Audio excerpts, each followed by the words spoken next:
اعوذ باللہ من الشیطان الرجیم بسم اللہ الرحمن الرحیم ربی یسر ولا تعسر وتمم بالخیر۔ آج میں سورہ بقرہ کی جو آیت نمبر 40 سے 141 میں جو مضامین بیان ہوئے ہیں ان کی جو ہے مختصر ایک سمری بیان کروں گا۔ سب سے پہلے جو آیت 40 سے 61 ہے اس میں تاریخ بنی اسرائیل بیان ہوئی ہے، فرعون سے جو نجات سے لے کے جو 40 سال کی صحرا نوردی تک کی جو تاریخ ہے، اور یہ واقعات اللہ تعالیٰ کیوں سنا رہا ہے۔ اس میں جامع ترمذی کی ایک روایت ہے، حضرت عبداللہ ابن عمر رضی اللہ عنہ سے مروی ہے کہ نبی پاک نے ارشاد فرمایا، میری امت پر وہ تمام کے تمام حالات آ کریں گے جو بنی اسرائیل پر آئے تھے، ایسے جیسے کہ میری 2 جوتیاں برابر برابر ہیں، یہاں تک کہ اگر ان میں سے کوئی بدبخت تھا جس نے اپنی ماں سے بدکاری کی تو میری امت میں بھی ایسا بدبخت شخص آ کر رہے گا، یعنی اتنی مماثلت ہوگی بنی اسرائیل اور مسلمانوں میں۔ قرآن نے خود بھی بیان کیا ہے کہ ان قصوں کے بیان کا یہ مقصد نہیں ہے کہ بس پرانے قصے بیان کر دیے جائیں، بلکہ ان قصوں کو بیان کرنے کے پیچھے کوئی مقصد ہے۔ سورہ ہود میں اللہ تعالیٰ فرماتے ہیں، آیت 120 ہے، وَكُلُّ نَقُصُّ عَلَيْكَ مِنْ أَنْبَاءِ الرُّسُلِ مَا نُثَبِّتُ بِهِ فُؤَادَكَ وَجَاءَكَ مِنْ فِي هَٰذِهِ الْحَقُّ وَمَوْعِظَةٌ وَذِكْرًا لِلْمُؤْمِنِينَ۔ اور سب چیز بیان کرتے ہیں ہم تیرے پاس رسولوں کے احوال سے جس سے تسلی دیں تیرے دل کو، اور آئی تیرے پاس اس صورت میں تحقیق بات اور نصیحت اور یادداشت ایمان والوں کو۔ اب یہ جو انبیاء اور رسل کے قصے اللہ تعالیٰ سنا رہے ہیں، یہ کیوں سنا رہے ہیں؟ تاکہ آپ کا دل اس راہ میں جم جائے، اور جو اہل حق اس راہ میں کھڑے ہوں گے اور ان کو جو مصائب اور مشکلات پیش آئیں گی تو وہ یہ نہ سمجھے کہ ہم پہلے ہی ہیں جن کے ساتھ اس طرح سے کر کے حالات پیش آ رہے ہیں، بلکہ اس سے پہلے جتنے بھی انبیاء و رسل آئے ہیں ان کو بھی یہ سب کچھ سہنا پڑا ہے، تو نفسیاتی طور پر اس کا بہت پازیٹیو امپیکٹ ہوتا ہے۔ اللہ تعالیٰ نے بنی اسرائیل کو اپنی جو نعمتیں عطا کی تھی وہ بیان کی ہیں کہ حضرت ابراہیم سے لے کے حضرت عیسیٰ تک تقریباً 4000 انبیاء اکرام کو ان میں مبعوث کیا گیا، اور انہیں ساری دنیا پر علم و فضل میں بلند مقام عطا فرمایا، اور نبی پاک کی صلی اللہ علیہ وسلم کی بعثت کے بعد پورے عرب اور خصوصاً قریش کی نظریں ان پر تھی کہ یہ نبی پاک کی تصدیق کرتے ہیں یا نہیں، تو اس لیے اللہ تعالیٰ نے ان کو ان کا عہد یاد کروایا ہے کہ تم نے عہد کیا تھا کہ تم توریت کے حکموں پر قائم رہو گے، اور جو نبی آئے گا اس کی اطاعت کرو گے اور اللہ کی راہ میں جہاد کرو گے، تو اس کے انعام میں اللہ تمہیں ارض شام پر حکومت دے گا۔ لیکن انہوں نے نبیوں کی نافرمانی کی اور اپنی ایک ریاست قائم کر لی، جس کے نتیجے میں وہ عذاب کا شکار ہوئے۔ اب اللہ تعالیٰ اس میں یہ بھی فرماتے ہیں کہ جو مشرکین مکہ وہ انکار کریں کیونکہ حق ان پر واضح نہیں ہوا، وہ حق کو پہچانتے نہیں ہیں، جبکہ تم تو جانتے بوجھتے ہوئے اس کا انکار کر رہے ہو، تو ایسا نہ کرو ورنہ قیامت تک انکار کرنے والوں کے گناہ میں بھی تم بھی شریک ہوگے، اور حقیر دنیاوی مفاد کی خاطر حق کو باطل کو مت ملاؤ، نماز قائم کرو، زکوٰۃ ادا کرو، اور دوسروں کو اگر نیکی کا حکم کرتے ہو تو خود بھی اس پر عمل کرو، لیکن اس کا یہ مطلب نہیں ہے کہ جو فاسق ہے وہ کسی کو نصیحت ہی نہ کرے۔ اب صبر سے پھر اللہ تعالیٰ فرماتے ہیں کہ صبر سے مال کی محبت کم ہوگی اور نماز سے عاجزی پیدا ہوگی، اور عاجزی کرنے والوں کے لیے صبر اور نماز پر جو عمل ہے بہت آسان ہوتا ہے۔ اب قرآن میں بنی اسرائیل کی تاریخ کے 6 ادوار کا ذکر ہے۔ جو پہلا دور ہے وہ بنی اسرائیل کی مصر میں حکومت جب بن گئی تھی حضرت یوسف علیہ السلام کے زمانے میں، سورہ مائدہ کی آیت نمبر 20 میں اس کا مختصراً ذکر ہے۔ دوسرا دور حضرت موسیٰ علیہ السلام کے بچپن سے جوانی اور نبوت ملنے تک کا زمانہ ہے، سورہ قصص میں تفصیلاً ذکر ہے۔ تیسرا دور فرعون کے دربار میں دعوی رسالت سے فرعون کے غرق ہونے تک بیشتر مقامات پر ذکر ہے۔ چوتھا دور بچڑے کی پوجا اور جہاد سے انکار کے بعد جو صحرائے سینا میں 40 سال کی سزا کا زمانہ ہے، سورہ بقرہ میں اس کا ذکر ہے۔ پھر پانچواں دور ہے حضرت موسیٰ علیہ السلام کے بعد یوشع بن نون علیہ السلام سے لے کر پہلی جو ان کی خلافت راشدہ تھی، جس میں ان کے 3 حاکم ہوئے ہیں، طالوت، ان کے داماد حضرت داؤد علیہ السلام، اور داؤد کے بیٹے حضرت سلیمان علیہ السلام۔ سورہ بقرہ میں طالوت کا ذکر ہے اور داؤد و سلیمان علیہ السلام کا ذکر بیشتر مقامات پر ہے۔ اور پھر چھٹا دور جو ہے وہ سلیمان علیہ السلام کے بعد کا دور ہے، پہلا زوال اور دوسرا عروج اور پھر دوسرا زوال۔ اس کا مختصر جو ذکر ہے سورۃ بنی اسرائیل میں ہے۔ اب بنی اسرائیل پر جو فرعون کے مظالم کا ذکر ہے کہ اس کی وجہ یہ تھی کہ اس نے خواب دیکھا تھا اور نجومیوں نے تعبیر یہ دی کہ بنی اسرائیل میں ایک شخص پیدا ہوگا جو تیرے دین و سلطنت کو ختم کر دے گا۔ اس پر فرعون نے حکم دیا کہ بنی اسرائیل میں جو بھی بچہ پیدا اس کو مار ڈالو اور جو لڑکی ہو اس کو زندہ رہنے دو تاکہ اس سے خدمت لے سکیں۔ تو اللہ تعالیٰ نے موسیٰ علیہ السلام کو پیدا کیا اور انہیں زندہ رکھا اور فرعون کی حکومت کے خاتمے کا سبب بھی بنایا۔ پھر اللہ تعالیٰ بنی اسرائیل کو کہتے ہیں کہ اپنی نعمتوں کا ذکر کرتے ہیں کہ میں نے فرعون کو غرق کیا اور تمہاری نظروں کے سامنے ایسا کیا تاکہ تمہارے دلوں کو سکون ملے۔ پھر موسیٰ علیہ السلام اللہ کے حکم سے تورات اور لینے کے لیے 40 راتوں کے لیے کوہ سینا پر گئے تو ان کی قوم نے پیچھے سے جو ہے گوسالہ پرستی شروع کر دی، جس کی وجہ سے اللہ تعالیٰ نے ان کی توبہ اس شرط پر قبول کی کہ ہر بندہ جس نے شرک پر عمل کیا ہے اس کو اپنا رشتہ دار ہی قتل کرے، یعنی اگر بیٹے نے شرک کیا تو باپ قتل کرے، باپ نے شرک کیا تو بیٹا اسے قتل کرے، بھائی نے شرک کیا تو بھائی اسے قتل کرے۔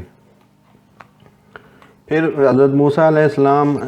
70 جو اپنے قوم کے جو ان کے سرداروں کو ساتھ لے کے کوئی طور پہ گئے تاکہ جو قوم نے یہ جرم عظیم کیا ہے اس پر اللہ تعالیٰ سے معافی مانگی جائے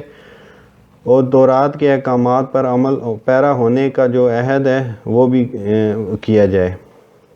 اب جب یہ وہاں گئے تو پہلے انہوں نے جو ہے اللہ تعالیٰ سے بات کرنے کی خواہش کی۔ جب اللہ تعالیٰ نے انہیں غیب سے یہ فرمایا کہ یہ تورات کے احکامات ہیں ان پر عمل کرو، تو انہوں نے کہا کہ اے موسیٰ جب تک اللہ تعالیٰ ہمارے سامنے نہیں آ جاتا تو ہم ان احکامات پر عمل نہیں کریں گے۔ تو اس پر ایک کڑاکے سے ان سب کی ہلاکت ہو گئی۔ پھر موسیٰ علیہ السلام کی دعا سے ان کو دوبارہ اٹھایا گیا۔ اب بنی اسرائیل پر مزید نعمتوں کا ذکر ہے کہ ان پر اللہ تعالیٰ نے اس صحرا میں جب وہ سزا کے طور پہ تھے تب بھی اللہ تعالیٰ نے ان پر اپنی نعمتیں کی کہ ان پر بادلوں کا سایہ کیا، کیونکہ وہ وہاں پہ کوئی گھر وغیرہ ان کے نہیں تھے، اور پھر کھانے پینے کا جو انتظام کیا کہ من و سلوہ جیسی پاکیزہ رزق دیا۔ پھر جب اس پر بھی وہ ناشکری سے باز نہیں آئے، انہوں نے پھر اس پہ یہ کہا کہ من و سلوہ کی بجائے ہم جو ہے نا مختلف چیزیں کھانا چاہتے ہیں۔ تو اللہ تعالیٰ نے انہیں پھر کہا کہ ایک شہر ہے وہاں پہ تم چلے جاؤ، وہاں جو تمہیں چاہیے وہ تمہیں ملے گا۔ تو وہاں پہ عمالقہ نام کی قوم آباد تھی، لیکن انہوں نے اللہ تعالیٰ نے کہا کہ جب تم اس شہر میں داخل ہوگے تو عاجزی کے ساتھ جانا اور اللہ تعالیٰ کا شکر ادا کرتے ہوئے جانا، لیکن انہوں نے وہاں بھی نافرمانی کی جس کی وجہ سے اللہ کے عذاب کا شکار ہوئے۔ اب اللہ تعالیٰ کی مزید ان پر نعمتوں کا اندازہ کریں کہ وہاں پہ جب انہوں نے پانی کے لیے حضرت موسیٰ علیہ السلام سے درخواست کی تو اللہ تعالیٰ نے ان کے لیے 12 چشمے جاری کر دیے اور 12 ہی ان کے قبیلے تھے۔ اس کے باوجود جو ہے اس قوم نے جو ہے نا تورات کے احکامات ماننے سے انکار کر دیا، جس کی وجہ سے اللہ تعالیٰ نے کوہ طور کو ان کے سروں پہ مسلط کر دیا، جس کی وجہ سے انہوں نے جو ہے عہد کیا کہ وہ تورات کے حکموں پر عمل کریں گے، لیکن اس اقرار کے بعد بھی وہ جہاد کے حکم سے انکاری ہو گئے، جس کی وجہ سے ان کو 40 سال جو صحرا سینا میں رہنے کی سزا ملی۔ اس کے بعد سورہ بقرہ کی آیت نمبر 62 سے 74 ہے۔ کسی گروہ کے ساتھ نسبت اخروی نجات کے لیے کافی نہیں ہے۔ بنی اسرائیل کی تاریخ کے چند مزید واقعات ہیں جس میں کوہ طور کا سروں پر مسلط کر کے عہد لینا، اصحاب سب، بقرہ کا قصہ وغیرہ۔ اب آیت نمبر جو 62 ہے، اس آیت کی بنیاد پہ بڑے غلط نظریے بنائے گئے ہیں کہ نبی پاک صلی اللہ علیہ وسلم کا ماننا ضروری نہیں ہے، اللہ اور آخرت کو ماننا ہی کافی ہے۔ اب یہ حضرت سلمان فارسی کیونکہ قبول اسلام سے پہلے جن لوگوں کے راہبوں کے ساتھ رہتے تھے وہ نمازی، روزہ دار، ایماندار تھے اور اس بات کے بھی ماننے والے تھے کہ آپ مبعوث ہونے والے ہیں، تو انہوں نے حضرت نبی پاک علیہ السلام سے سوال کیا تو انہوں نے فرمایا کہ وہ جہنمی ہیں۔ حضرت سلمان کو اس سے بڑا رنج ہوا، وہیں پر یہ آیات نازل ہوئی۔ لیکن یہ واضح رہے کہ یہودیوں میں سے ایماندار وہ ہے جو تورات کو مانتا ہو اور سنت موسیٰ علیہ السلام کا عامل ہو، لیکن جب حضرت عیسیٰ علیہ السلام آ جائیں تو ان کی پیروی کرنا اور ان کی نبوت کو تسلیم کرنا ضروری ہے۔ اگر اب بھی وہ تورات اور سنت موسیٰ پر ہی جمع رہے گا تو اور حضرت عیسیٰ کا انکار کرے گا اور تابعداری نہیں کرے گا تو پھر وہ بے دین ہو جائے گا۔ اسی طرح نصرانیوں میں سے جو ایماندار وہ ہے جو انجیل کو اللہ کا کلام مانے اور حضرت عیسیٰ علیہ السلام کی شریعت پر عمل کرے، اور اگر اپنے زمانے میں پیغمبر آخر الزمان صلی اللہ علیہ وسلم کو پالے تو آپ کی تابعداری اور آپ کی نبوت کی تصدیق کرے۔ اگر اب بھی وہ انجیل کو اور اتباع عیسوی کو نہ چھوڑے اور حضور کی رسالت کو تسلیم نہ کرے تو وہ گمراہ ہو جائے گا اور ہلاک ہو جائے گا۔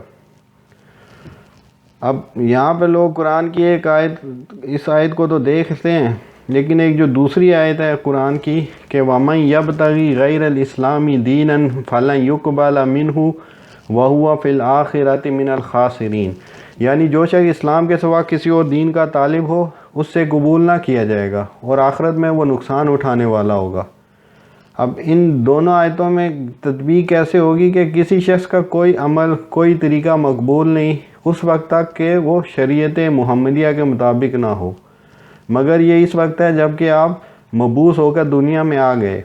آپ سے پہلے جس نبی کا جو زمانہ تھا اور جو لوگ اس زمانے میں تھے ان کے لیے ان کے زمانے کے نبی کی پیروی اور اس کی شریعت کے مطابق عمل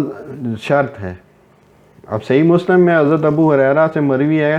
آپ صلی اللہ علیہ وسلم فرماتے ہیں، اس ذات کی قسم جس کے ہاتھ میں میری جان ہے کہ اس امت میں جو بھی میرا ذکر سنتا ہے، خواہ وہ یہودی ہو یا نصرانی، وہ اس پر ایمان نہ لائے جس کے ساتھ میں بھیجا گیا ہوں تو وہ آگ والوں میں سے ہے۔ سورہ بینہ کی آیت نمبر 6 ہے، ان الذین کفروا من اہل الکتاب والمشرکین فی نار جہنم خالدین فیہا اولئک هم شر البریہ، اور جو منکر ہوئے اہل کتاب اور مشرک ہوں گے دوزخ کی آگ میں سدا رہیں اس میں، وہ لوگ ہیں سب خلق سے بدتر۔ تو اس سے ثابت ہوا کہ ایمان کے ساتھ ساتھ عمل کی بھی ضرورت ہے۔ اب طور پہاڑ کا جو ہے ان کے سروں پر کھڑا کیا گیا اور اس کے سائے میں ان سے عہد لیا گیا کہ وہ جو ہیں تورات کے حکموں پر عمل کریں گے۔ اب اس میں اشکال ہو سکتا ہے کہ پہاڑ سروں پر کھڑا کر کے عہد لینا لا اکراہ فی الدین آیت کے خلاف ہے۔ یہ اس آیت کے اس لیے خلاف نہیں ہے کہ ایمان تو بنی اسرائیل پہلے ہی لا چکے تھے،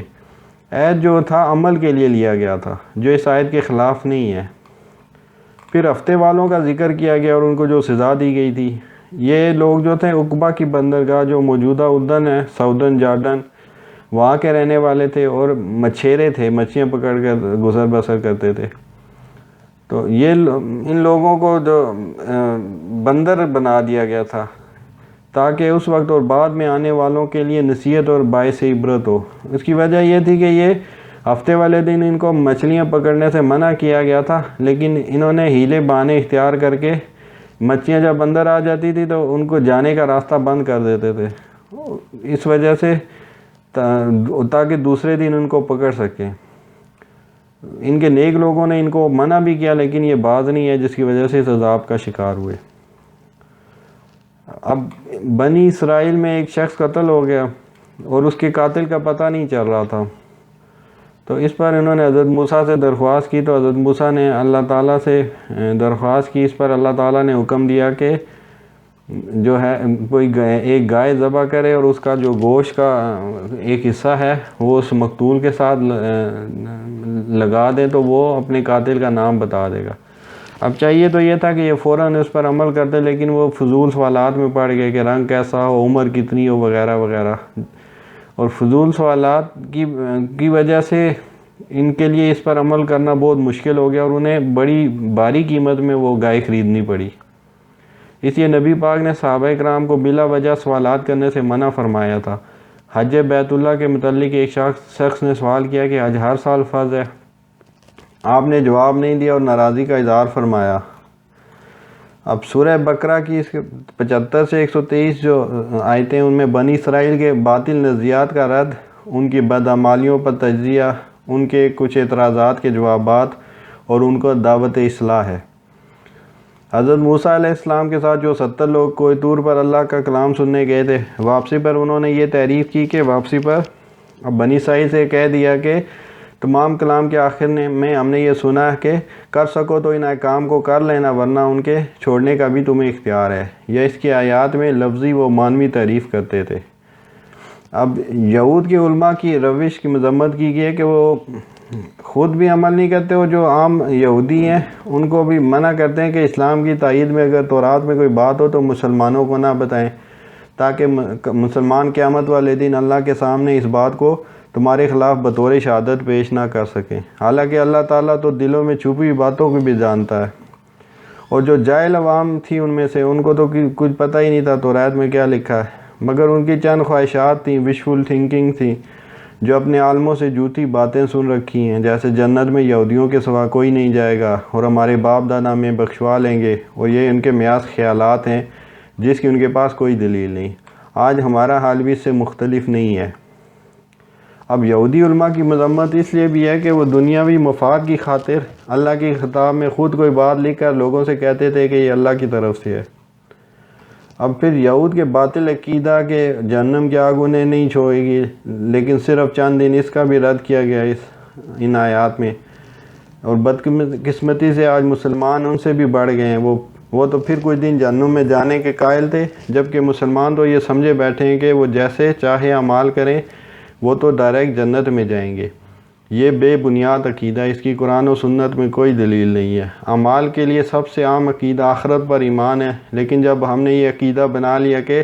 ہم نے تو ڈائریکٹ جنت میں چلے جانا ہے، تو پھر اعمال کون کرے گا؟ حالانکہ قرآن سے ثابت ہے کہ جو گناہ کریں گے وہ جہنم کی سزا پائیں گے، جو نیک اعمال کریں گے وہ جنت میں جائیں گے۔ آیت نمبر 83 اور 84 میں جو 10 احکامات ان کو دیے گئے تھے، 10 کمانڈمنٹ، ان کا ذکر ہے۔ نمبر 1، اللہ کے سوا کسی کی عبادت نہ کرنا۔ نمبر 2، ماں باپ سے نیک سلوک کرنا۔ نمبر 3، کنبے والوں سے نیک سلوک کرنا۔ نمبر 4، یتیموں کا خیال رکھنا۔ نمبر 5، محتاجوں کا خیال رکھنا۔ نمبر 6، لوگوں سے نیک بات کرنا۔ نمبر 7، نماز قائم کرنا۔ نمبر 8، زکوٰۃ ادا کرنا۔ نمبر 9، ایک دوسرے کو ناحق قتل نہ کرنا۔ نمبر 10، ایک دوسرے کو جلا وطن نہ کرنا۔ اب بنی اسرائیل جو ہے ان کی روش پر تنقید کی گئی ہے کہ تم بعض احکامات کو تو مانتے ہو اور بعض کا انکار کر دیتے ہو۔ آج امت مسلمہ کی بھی یہی حالت ہے، آسان احکامات پر عمل ہے اور جن اعمال میں جان و مال کا خطرہ ہے اسے کتراتے ہیں۔ اللہ کو پورے دین پر عمل مطلوب ہے، کچھ احکامات پر عمل اور کچھ کی خلاف ورزی قیامت کے دن خسارے کا باعث بنے گی۔ اب یہود کے کئی جرائم کا ذکر ہے کہ نبیوں کو جھٹلانا اور بعض کو قتل کر دینا۔ اب یہود اپنی تاریخ میں کہتے تھے کہ ہمارے دل غلاف کے اندر محفوظ ہیں اور اپنے دین کے علاوہ ہمیں کوئی بات اثر نہیں کرتی، اور اس پر اللہ تعالیٰ نے فرمایا کہ تم جھوٹے ہو، بلکہ تمہارے کفر کے باعث اللہ نے تم کو ملعون اور اپنی رحمت سے دور کر دیا ہے، اس لیے کسی طرح دین حق کو نہیں مانتے اور بہت کم دولت ایمان سے مشرف ہوتے ہو۔ اب جب ان کو نبی پاک کی بعثت سے پہلے جب ان کو کفار کے مقابلے میں شکست ہوتی تھی تو یہ حضرت صلی اللہ علیہ وسلم کے وسیلے سے دعا مانگتے تھے اللہ سے۔ اب ایک بات وہ یہ بھی کہتے تھے کہ ہم اس دعوت کو مانتے ہیں جو ہم پر نازل ہوئی ہے، تو اس پر اللہ نے جواب دیا یہ بھی بہت جھوٹ کہتے ہو تم، اگر تم مانتے ہوتے تو نبیوں کو قتل نہ کرتے۔ پھر یہود یہ بھی کہتے تھے کہ ہم تو اس احکامات کو مانتے ہیں جو ہمارے رسول پر نازل ہوئے ہیں، تو اللہ نے اس پر ان کے جرائم کو پھر گنوایا تھا کہ بچڑے کو تم نے خدا بنایا تھا اور طور پہاڑ کھڑا کر کے تم سے عہد لیا گیا تھا، اس کے باوجود تم نے اس عہد کی خلاف ورزی کی۔ اب یہود کے عقیدہ تھا کہ جنت میں صرف ہم ہی جائیں گے، اور تو اس پر اللہ نے ان سے کہا کہ اگر تم سچے ہو تو موت کی تمنا کرو، تو اللہ نے ساتھ میں یہ بھی کہا کہ یہ کبھی بھی موت کی تمنا نہیں کریں گے، اور یہود اور مشرک سب سے زیادہ زندگی کی خواہش رکھتے ہیں۔ اب یہود قد حجتیاں کرتے تھے کہ ہم مان تو لیکن جبرائیل سے ہماری وہ لڑائی ہے، اللہ کا اس پر سخت جواب ہے کہ جو جبرائیل اور فرشتوں کا دشمن ہے، اللہ بھی ایسے کافروں کا دشمن ہے۔ اور یہود کی برائی بیان ہوئی کہ عہد کو توڑنے والے ہیں، اللہ کی کتاب کو قبول کرنے کو یہ تیار نہیں ہیں۔ پھر آیت 102 میں انہوں نے جو سلمان علیہ السلام پر بہتان لگایا تھا کہ ان کی بادشاہی جادو کی وجہ سے، اس کا رد ہے، اور جادو ٹونے سے بچانے کے لیے ہاروت و ماروت کا جو صفات پر مبنی علم سکھانا، پر اس کا بھی انہوں نے غلط استعمال کیا کہ میاں بیوی میں تفریق پیدا کرنے کی کوشش کی۔ پھر مسلمانوں کو رائنا کے لفظ استعمال کرنے سے روکا گیا ہے کہ اس کا معنی تھا ہماری طرف کان لگا کے دیکھیں۔ اب اسی سے ملتا جلتا لفظ عبرانی زبان میں بھی تھا، تو یہودی اور بعض منافق اس کو رائنا کھینچ کر پڑھتے تھے، جس کا مطلب تھا اے ہمارے چروائے، اور اس سے نبی پاک صلی اللہ علیہ وسلم کی توہین مقصود تھی۔ اور بعض مسلمان لا علمی میں یہی بولنا شروع ہو گئے۔ اس پر یہ آیت نازل ہوئی اور مسلمانوں کو حکم دیا کہ رائنا نہ کہیں بلکہ انظر نہ کہا کریں۔ اب بنی اسرائیل کے حق قبول نہ کرنے کی بڑی وجہ حسد تھی تھا کہ وہ نبوت و رسالت بنی اسماعیل میں کیوں آ گئی، اور ان کا ایک اعتراض تھا کہ جب تورات اللہ کی کتاب تھی تو قرآن کو نازل کرنے کی ضرورت ہی نہ تھی۔ اس پر اللہ تعالیٰ نے فرمایا کہ عیب نہ پہلی بات میں تھا نہ پچھلی میں، لیکن حق مناسب وقت دے کر جو چاہے حکم کرے، اس وقت وہی مناسب تھا، اور اب دوسرا حکم مناسب ہے۔ اب بنی اسرائیل کے بارے میں مسلمانوں کو متنبہ کیا گیا کہ وہ اس وقت تک تم سے راضی نہیں ہوں گے جب تک تم ان کا دین نہ قبول کر لو۔ اور یہود و نصارہ کے آپس میں بھی اختلاف تھے، یہ دونوں ایک دوسرے کو گمراہ کہتے تھے، اور مشرکین کا جرم بیان ہوا کہ وہ لوگوں کو اللہ کی مسجد میں آنے سے روکتے ہیں، اور مشرق و مغرب سب اللہ کے لیے ہیں، کیونکہ یہ آیت طویل قبلہ سے تھوڑا عرصہ پہلے نازل ہوئی تھی۔ اب یہود کی جدتیوں کو دیکھ کے جو مشرکین نے بھی یہی بات کہنا شروع کر دی کہ اللہ ہم سے کلام کیوں نہیں کرتا، ہم پر وحی کیوں نہیں آتی، ایسی ہی باتیں یہود بھی کرتے تھے۔ آپ صلی اللہ علیہ وسلم کو تسلی دی گئی کہ آپ کا کام صرف پہنچا دینا ہے، آپ سے اہل دوزخ کے بارے میں سوال نہیں کیا جائے گا۔ اہل ایمان کو نصیحت کہ یہود و نصارہ کبھی تمہارا ساتھ نہیں دیں گے جب تک تم ان کی پیروی نہیں کرتے۔ پھر سورہ بقرہ آیت 123 تا 141 میں ابراہیم علیہ السلام کا مقام اور بنی اسرائیل جو کہ انہیں اپنا پیغمبر مانتے تھے کو ان کے احوال کے ذریعے دعوت اصلاح۔ نوح کے بعد ابراہیم علیہ السلام کو دین کی عالمگیر دعوت کے لیے چنا گیا۔ ابراہیم علیہ السلام کی دعوت دین کے لیے ہجرتیں مدرجہ ذیل ہیں: